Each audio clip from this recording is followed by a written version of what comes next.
Bismillahirrahmanirrahim. Assalamualaikum warahmatullahi wabarakatuh. Perkenalkan, nama saya Nurul Azizah Latif dengan NIM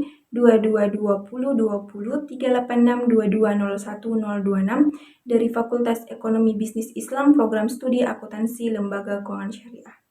Nah, di video kali ini saya akan membahas 4 materi dari mata kuliah Ekonomi Makro Islam. Yang pertama yaitu kebijakan fiskal, kedua mazhab mainstream, ketiga metode analisis ISLM dalam perspektif Islam, dan yang terakhir yaitu pembangunan ekonomi dalam perspektif Islam. Pertama yaitu kebijakan fiskal. Kebijakan fiskal adalah kebijakan yang dilakukan pemerintah dengan cara meningkatkan atau menurunkan pendapatan dan anggaran belanja negara pemerintah untuk memperbaiki keadaan ekonomi. Jadi, dengan adanya kebijakan fiskal, kondisi perekonomian menjadi lebih baik, pengalokasian sumber daya lebih efektif, stabilitasnya kondisi ekonomi negara jangka pendek, dan berkembangnya pembangunan jangka panjang.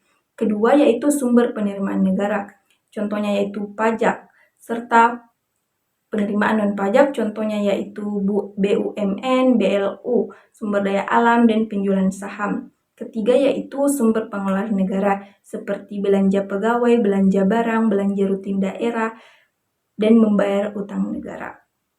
Keempat, sumber penerimaan dalam Islam, contohnya yaitu ghanimah, khums, haraj, fa'i, jizyah, ushur, dan humus, dan ada juga zakat, infak, wakaf, serta sedekah.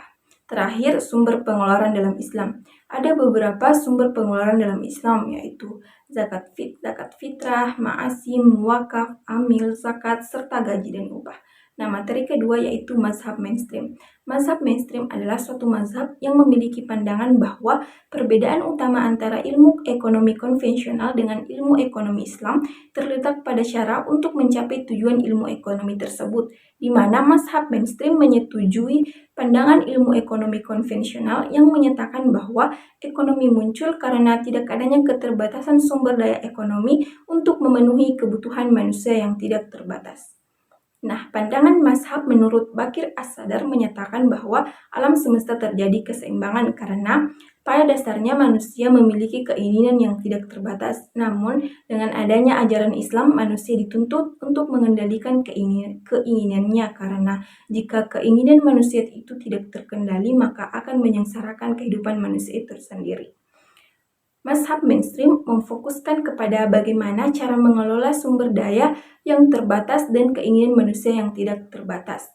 Mereka berpandangan jika kapitalisme memecahkan permasalahan ekonomi dengan market mechanism dan sosialisme menggunakan centralized planning, maka ekonomi Islam menggunakan cara yang ditentukan dalam Al-Quran dan Al-Hadis serta praktik-praktik ekonomi Islam pada masa kejayaan Islam.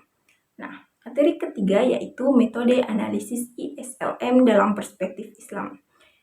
Pasar barang dan kurva IS. Pasar barang adalah pasar di mana semua barang dan jasa yang diproduksi oleh suatu negara dan dalam jangka waktu tertentu. Sedangkan kurva IS adalah hubungan antara tingkat bunga dan tingkat pendapatan yang konsisten dengan keseimbangan dalam pasar dan jasa. Nah, pasar barang dan kurva IS dalam perspektif Islam. Pada sistem ekonomi Islam, bunga tidak diperlukan karena sangat berbeda dengan keseimbangan pasar barang dalam sistem ekonomi konvensional. Hal ini karena sistem bunga dihapus dan digantikan dengan tingkat keuntungan yang diharapkan. Nah, pasar uang dan kurva LM dalam perspektif Islam. Pasar uang yaitu tempat bertemunya antara permintaan atau kebutuhan masyarakat Islam akan uang katal dan giral dengan jumlah uang yaitu uang yang beredar. Kurva LM mengatakan hubungan antara tingkat bunga pendapatan yang muncul di pasar uang. Ada dua motif, yaitu motif transaksi adalah alasan atau kebutuhan yang memungkinkan suatu transaksi untuk dilaksanakan. Motif transaksi berupa kebutuhan fiskal seperti membeli makanan, minuman, perlengkapan sehari-hari, dan kebutuhan ekonomis seperti investasi, usaha, dan pembiayaan pinjaman. Motif transaksi juga dapat berupa kebutuhan sosial seperti donasi dan bantuan bagi orang yang memerlukan bantuan. Yang kedua yaitu motif berjaga-jaga adalah alasan untuk melakukan tindakan untuk menghindari atau mengurangi risiko.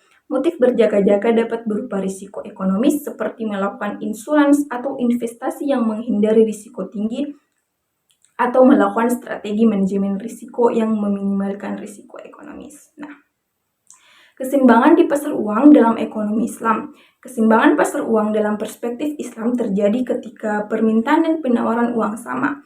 Pendapatan dan tingkat bunga, semakin tinggi tingkat pendapatan, maka semakin tinggi permintaan terhadap keseimbangan uang real dan semakin tinggi tingkat bunga dan keseimbangan. Keempat, materi terakhir yaitu pembangunan ekonomi Islam dalam perspektif Islam.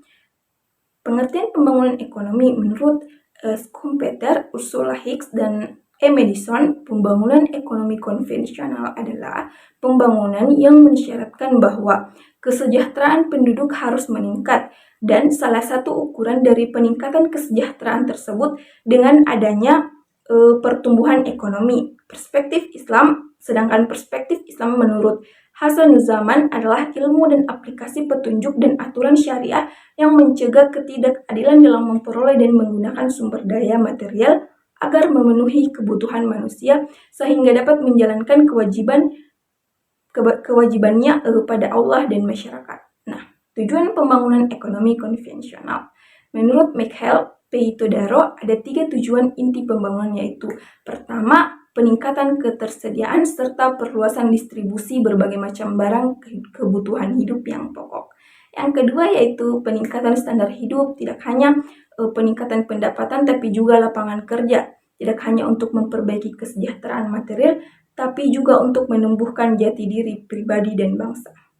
3. Perluasan pilihan-pilihan ekonomis dan sosial dengan membebaskan mereka dari sikap menghamba dan ketergantungan bukan hanya terhadap orang ataupun bangsa lain, tetapi juga terhadap kekuatan yang berpotensi merendahkan nilai-nilai kemanusiaan mereka.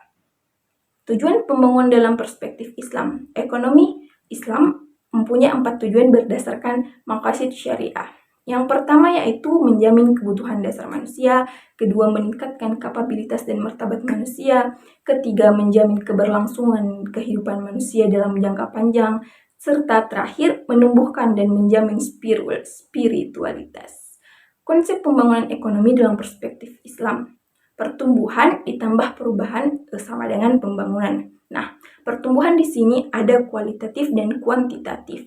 Kualitatif di sini menyangkut dengan ajaran Islam berkaitan dengan Tuhan, sedangkan kuantitatif fisik atau lingkungan sosial yang pada pembangunan ekonomi dapat dikatakan sebagai suatu pertumbuhan sosial ekonomi.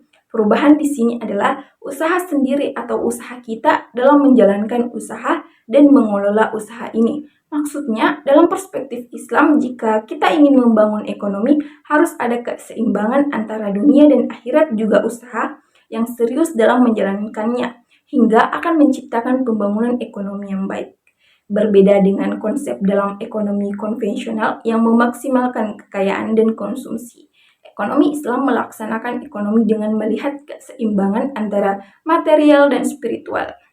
Nah, itulah tadi keempat materi yang saya bahas. Mudah-mudahan bermanfaat bagi kita semua. Mohon maaf jika ada kesalahan dan kekurangan dalam video ini. Terima kasih. Wassalamualaikum warahmatullahi wabarakatuh.